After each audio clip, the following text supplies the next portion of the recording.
السلام عليكم ورحمة الله وبركاته. كسر دواد 10 كيني لحد سوفت وير كلو يقانو كويك بوجا. 10 كم حكوا برندونا how to record your customer.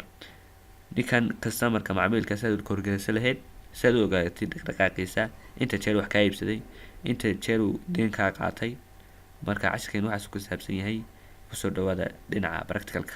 Dhinacani programkan soo furanay sida customer la duwan galiyo waa steps fudud. waxaad tagaysaa customers then customer center baad tagaysaa waa sidii vendorkii oo kale ama supplierkii aan hore usoo dhiganay buu la mid yahay. then right click baad halkaas siinay then new baad tahaysaa. halkaa waxaad ku qoraysaa magaca customerka kasoo qaad Xuseen Saciid warsame ayaa customerkiiniya. then intani hadduu leeyahay mobile, haddii wax kale uu leeyahay website leeyahay, hadduu leeyahay email leeyahay halkaa ka diiwaan gelinaysaa.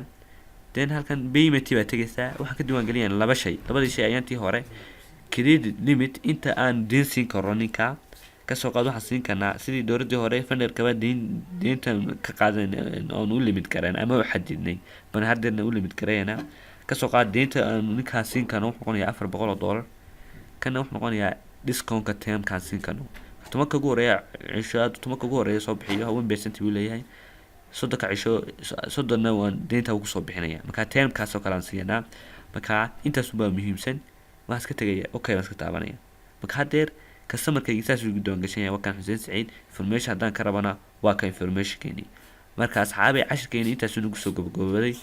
والسلام عليكم ورحمة الله وبركاته.